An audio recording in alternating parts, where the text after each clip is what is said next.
அறையில் இருக்கிறான், ஆனால் அவனை நான் அனுமதிக்கவே முடியாது, அவனை அனுமதிக்கவே முடியாது. எனக்கு வேண்டாம். இருமாப்பு, பிடிவாதம், திமிரு, அன்பில்லை. அன்பினால் மட்டுமே ஒருதனை திருத்த முடியும், இல்லையா? பாசத்தினாலே திருத்த முடியும். அப்போ அந்த பாக்கியத்தை அவள் இழந்து விட்டாள். நான் ஃப்ளாஷ்பேக்கு போகிறேன். ஆண்டவரே, என்ன சொன்னாலும் இவ கேட்க மாட்டா, அதனால் நீ ஒன்று கேட்கணும். யோபு 10:5 சொல்லப்பட்ட மாதிரி இவளுடைய மொத்த பாவங்களையும் இப்போ பிடுங்கினா தான் இவளுக்கு சுயம் வரும். ஆமாம், உனக்கு எத்தனை புருஷனே கேட்டேன். அப்புறம் தான் கேள்வி ஆரம்பம். ஒருத்தன் தான், அவன் தான் இவன். ஏன் முன்னாடியே புருஷனை அவன் வேணும்னு பேசுறியா? அப்போ எப்படிப்பட்ட புறம்பாக்கா நீ இருப்ப? நான் கல்யாணத்தை பிறகு தப்பே பண்ணலை. நம்ம கல்யாணத்துக்கு முன்னாடி எத்தனை தப்பு பண்ண? நீ எத்தனை தப்பு பண்ண? அதுக்கு எங்களை பாவ நிவாரண பலி செலுத்தினாய்? செலுத்தலையே. அப்போ நீ கல்யாணத்துக்கு முன்னாடியே தப்பு பண்ணின ஒரு ஸ்திரீ, கல்யாணத்துக்கு பிறகு அவன் தப்பு பண்ணுறான். யார் மிகப்பெரிய குற்றவாளி? நான் எல்லாம் முதலமைச்சர் இருந்தால் ஒன்று தூக்கில் போட்டிருப்பேன், ஊழியக்காரனாக இருந்தால் கத்தரை வச்சு கொன்னே போட்டுருவேன். போயா, அவன் டிவியை நீ பார்க்கவே மாட்டேன். டிவியை நீ பார்க்கண்டான், டிவியை உடைச்சி போடு, அப்படி எடு, அப்படியே ஓட்ட, என்ன பார்க்கவே முடியாது. உண்மையாக தானே? பார்க்க முடியுமா டிவி உடைச்சா? அதை செஞ்சிரு. பாருங்கள், இப்படிப்பட்ட ஸ்திரீகள் தான் நாட்டில் அதிகம். கர்த்தர் வேண்டும், ஆனால் கர்த்தரை குறித்துள்ள பயம் வேண்டாம். பிரமாணம், கீழ்ப்படிந்திரு, புருஷனுக்கு கீழ்ப்படிந்திரு. புருஷனுக்கு கீழ்ப்படிக்கிறதுல தான் ஐயா ஒரு குடும்பமே நிலைச்சு நிற்கும். குடும்பத்தினுடைய அஸ்திவாரமே மனைவிமார்கள் தான். அந்த மனைவிமார்களை புருஷன் நேசிக்க வேண்டுமென்றால் மனைவிமார்கள் புருஷனை நேசிக்கணும், ஸ்திரீகள் புருஷனை நேசிக்க வேண்டும். யாரையும் நம்புங்க, இவ்வளோ நம்பாதீங்க. வசனத்தை வச்சு ஒரு சிரிக்கிறா, நான் அவ்வளோ அன்பு செலுத்தணும்னு, சரியா? அப்போ தான் இங்கே முதல்ல செலுத்தணும், இல்லையா? அப்படி தானே? ஒரு வருஷத்தில் எத்தனை டீ போட்டு தந்தானு கேட்டு பாருங்க, போக்கலாம், பதில் வராது. ஆகவே ஒருவருக்கொருவர் அன்பு செய்து வாழ்வதில் தான் கிறிஸ்தவம் அடங்கி ஒடுங்கி கிடக்கிறது. இருவரும் ஒருவருக்கொருவர் அன்பு செய்ய வேண்டும். ஸ்திரீயின் சரீரம் புருஷனுக்கு சொந்தம் என்று சொல்லப்படுகிறது. அதே வேளையில் புருஷனுடைய சரீரம் மனைவிக்கு சொந்தம் என்று சொல்லப்படுகிறது. அவை ஸ்திரீ தான் வீட்டில் அடங்கி இருக்க வேண்டும். அவை புருஷன் உட்கார இடத்துல ஸ்திரீ உட்காரக்கூடாது. பணம் நில்லுங்க, இல்லை சம்பளம் கொட்டி உட்காருங்க. அது ஒரு பண்பு. நீங்கள் இதை படிச்சிங்கன்னா, இதை நீங்கள் புரிஞ்சுக்கிட்டீங்கன்னா உங்கள் குடும்பம் எக்காலத்திலும் கட்டப்படும். நான் சின்ன பிராயத்தில் இருக்கிறேன். நான் ஒரு 7ஆம் வகுப்பு 8ஆம் வகுப்பு படிக்கும்போது எங்கள் வீட்டில் 6 பெண்கள். 6 பெண்களும் மூத்த பெண்கள் தான், 4 ஆண்கள்.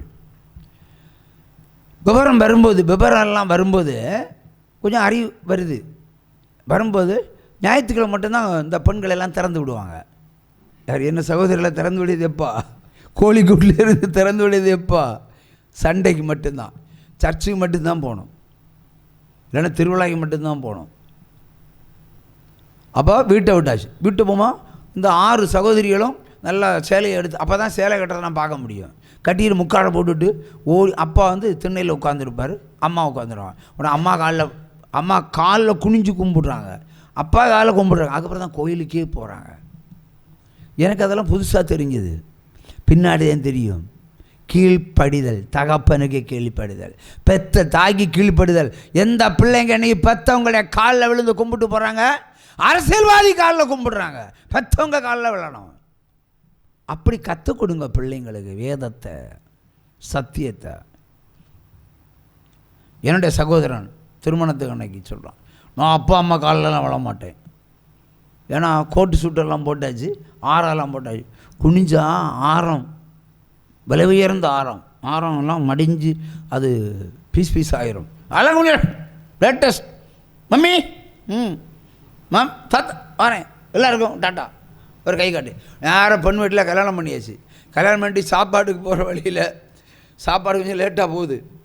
அப்போ ஒரு தான் இதில் பெரிய அந்த அப்பளத்தை பொறிச்சு கூட்டு போகிறாங்க. நம்ம ஆட்கள் விட இன்னொருத்தன் அவன் ஆட்டி கொடுத்தான், கூட்டாட்டி துண்டைக்கான துணியைக்கான 50 காரம் 50 இடத்துல ஓடி போச்சு. லாஸ்டில் டாட்டா கட்டிட்டு போனவை அங்கிருந்து ஒத்த காரில் வர்றான், இன்றைக்கி மண்ணுக்கடியில் தூங்குறான். இதான் கர்த்தர். தாய் தகப்பனை கணம் பண்ணு. யார் கணம் பண்றது? கணம் பண்றது இல்லை, பெத்தவங்களுக்கு கீழ்ப்படியணும், கடவுளுக்கு கீழ்ப்படியணும், ஸ்திரீகள் புருஷருக்கு கீழ்ப்படியணும். இப்படி ஒரு குடும்பம் இருந்தால் அதுக்கு பேர் தான் கிறிஸ்தவம், கிறிஸ்தவ குடும்பம். அல்லையிலே ஒரு சம கையை தட்டலாம். தாய் தகப்பனை தூசிக்கிறவன் சபிக்கப்பட்டவன் என்று வேதம் சொல்லுகிறது. பெத்த அப்பா அம்மா எல்லாம் அவங்க எவ்வளோ கஷ்டப்படுவாங்க இல்லையா? இப்போ 2 முட்டை இருக்குன்னு வைங்களேன், புருஷனுக்கு கொடுக்கவா பிள்ளைக்கு கொடுக்குறவான்னு யோசிப்பாங்க ஒரு தாய் இல்லையா? ஆகாரம் கொடுக்கறதுலையும் பிள்ளைக்கு தான் கொடுப்பாங்க.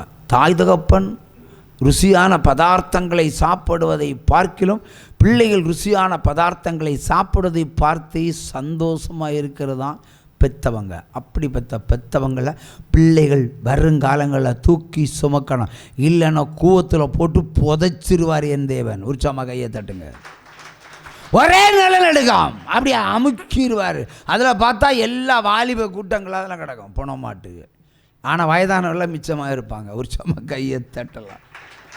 உண்மை பிராப்பசி. அல்லேலூயா. ஆக வேதம் ஒரு மனிதனை உருவாக்க வந்திருக்கிறது. கிறிஸ்து இயேசு உங்களை நல் ஒழுக்கத்தை கற்றுக் கொடுக்க வந்த தேவன்.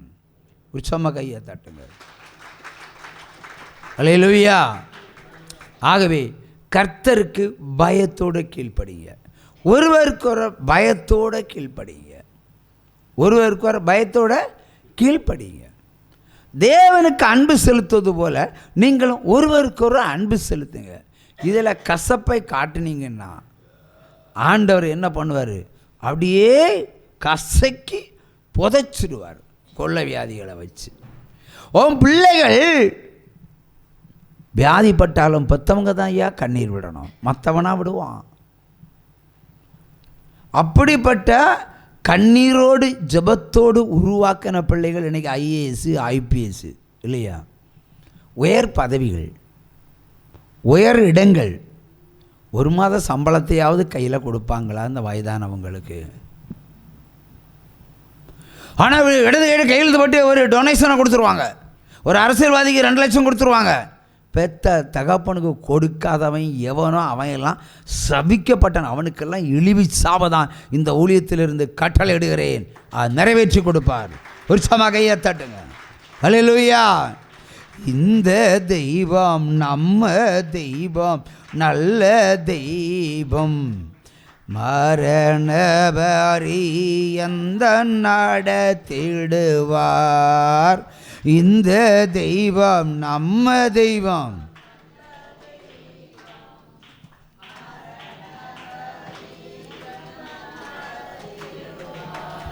எத்தனையோ இடர் சூழ்ந்தாலோ அத்தனையோ தாங்க பலன் தருவார். அந்தி சந்தி மதியான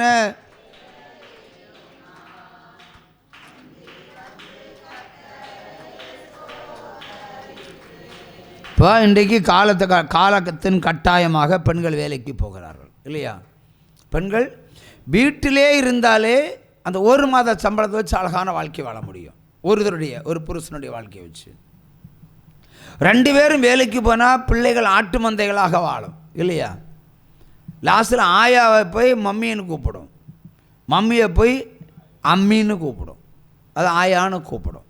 இதானே நடக்கும். ஆயா சொன்னால் பிள்ளை கேட்கும், பெத்த தாய் சொன்னால் கேட்குமா? கேட்காது. நீ 2 பேரும் சம்பாதிச்சாதான் வாழ்க்கைன்னு சொல்லுவாங்க. அதிலே இருக்குது. நீ 1 மாத சம்பளத்தை நீ வாங்கி வேலைக்காரர்களுக்கு தான் கொடுக்க முடியும், உன் பிள்ளைகளை சேர்த்து வைக்க முடியாது. வீட்டில் பெண்கள் இருந்தால் நல்லா ஜெபிக்கிறதுக்கு தான் வீட்டுக்குள்ளே வச்சுருக்கிறார் ஆண்டவர். புருஷன் வெளியே போகிறான், அவன் உயிரோட திருமணம், பத்திரமாக திருமணம், பரிசுத்தமாய் திருமணம் இல்லையா, சம்பாதிச்சு திருமணம், குடிச்சிக்கிட்டு வரக்கூடாது. இதுக்கு தானே ஐயா பெண்களுக்கு வைக்கப்படுகிற ஜெப வாழ்க்கை. அது வீட்டு ஸ்திரீகளுக்கு தான் வைக்கப்படுகிறது, வீட்டு ஸ்திரீகளுக்கு வைக்கப்படுகிறது. நான் கேளம்பாக்கத்தில் இருந்து சென்னைக்கு வந்துட்டுருக்கிறேன். அப்போ கேளம்பாக்கத்தில் எங்களுக்கு படூரில் ஆஃபீஸ் இருந்தது, வீடு இருந்தது. இங்கே வந்துட்டுருக்கிறேன். நான் எனக்கு ஒரு சீட்டு கிடச்சி நான் உட்காந்தேன். ஆனால் முன்னாடி பார்த்தாச்சுன்னா ஆம்பளையோ பொம்பளையோன்னு தெரியாது. ஆனால் ஒரு பொம்பளை தான் இருக்குது, ஆனால் ஆம்பளை ரூபத்தில் இருக்குது. அப்போ புரிஞ்சுக்கிடுங்க என்னன்னு. ஆனால் தலைமுடியில் என்ன பண்ணுது, முன்னாடியெல்லாம் ஒரு ரிப்பன் வச்சு கட்டிடுவாங்க பெண்கள் எல்லாம். இப்போ பெண்கள் ரிப்பன் கட்டுற பழக்கமே கிடையாது. உண்டா? கிடையாது. அது இந்த காற்றுல பறந்து பறந்து ஏன்னா அவளுக்கு முடியெல்லாம் என் மூஞ்சியில் போய் டிஸ்கோ ஆடிக்கிட்டு இருக்குது. கொஞ்சம் பார்த்து ஒரு முடியை அப்படி விரல் வச்சு சுற்றி ஒரு இழுப்பு இழுத்தேன். உண்மை சொல்லுகிறேன். அங்கே ஒரு ஊழியக்காரன் ஒரு இப்படி திரும்பி பார்க்குறேன், நான் இந்த பக்கம் இருக்கேன். அப்போ திரும்பி பார்த்தா தெரியாது, சீட்டு ஏசி பஸ் ஆகும், எனக்கு தெரியாது, இந்த பக்கம் இருக்கேன். அடுத்தும் பார்த்தேன், மறுபடியும் அந்த முடி எனக்கு மூஞ்சியில் பட்டுக்கிட்டே இருக்குது. வேற ஒரு ஆளுக்கு இச்சை ஏற்படுத்தும், எனக்கு கோபத்தை ஏற்படுது. ரெண்டாவது அந்த முடியை அடி காத்தனை பிடிச்சேன், பிடிச்சி இருக்கிறேன். திரும்பி பார்த்தா நானும் பார்த்தேன், முறைச்சா கூந்தலை கட்டி வச்சுக்கா, பின்னாடி வரக்கூடாது, அப்புறம் பிடுங்கி எடுத்துருவேன். அதிகாரத்தோட சொன்னா அப்படியே அடங்கிட்டா. நான் நினச்சேன் செருப்பு தான் வருவோன்னு. இந்த மாதிரி பெண்கள் உடனே என்ன தூக்குவாங்க, இந்த குதிரை நடக்கிற மாதிரி ஒரு செருப்பு போடுவாங்க, பின்னாடி இன்னும் உயரமாக இருக்கும். இப்படி இருக்கும் செருப்பு. செருப்புனா இப்படி இருக்கணும், இதுக்கு பேர் தான் செருப்பு. இப்படி இருக்கும். எப்போ விழுவாங்கன்னு தோற முடியாது, ஆனால் விழாமல் நடந்துருவாங்க. எல்லாம் சர்க்கஸ்காரிகளாக மாறிட்டார்கள். உச்சமா கையை தட்டுங்க.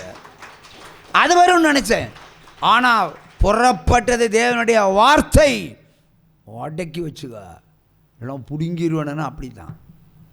உற்சவமாக கையை தட்டுங்க. ஹல்லேலூயா. ஆகவே கண்டனம், நம்ம கடிந்து கொள்ளுதலும் வேண்டும், தண்டனையும் வேண்டும். அப்போ தான் உருவாக முடியும். களிமண் இருக்குது, கொயவன் அதில் போய் காலை வச்சு மிதித்தாதான் அது ஒரு பக்குவத்தை அடைய முடியும். அதற்கப்புறம் தான் அவனை கையில் ஒரு பானையாக வரைய முடியும். உங்களையும் அப்படித்தான் ஆண்டவர் வரைந்தெடுக்க விரும்புகிறார். அல்லேலூயா. எங்கே பரிசுத்த குலைச்சல் இருக்கிறதோ அதையெல்லாம் மாற்றி, எங்கே தேவனுக்கு பிரியமில்லாத சுபாங்கள் இருக்கிறதோ அதையெல்லாம் மாற்றி நல்ல ஒரு பானையாக உங்களை உருவாக்குகிறதான் ஜீவ ஒளி. அல்லேலூயா, அல்லேலூயா, அல்லே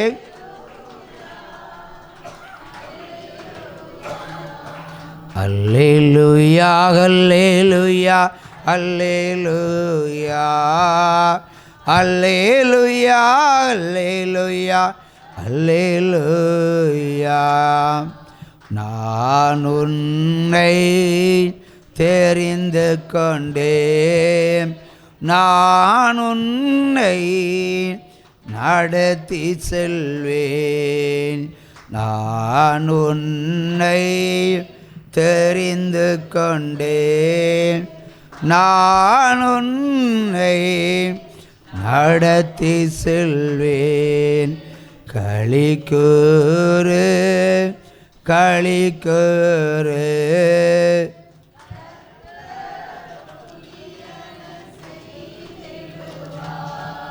கர்த்தர் புதியன பெரியன செய்திடுவார், அதை இன்றே நீ காண்பாய், அதை இன்றே நீ காண்பாய். ஆமென், ஆமென், அல்லேலூயா, ஆமென், ஆமென், அல்லேலூயா.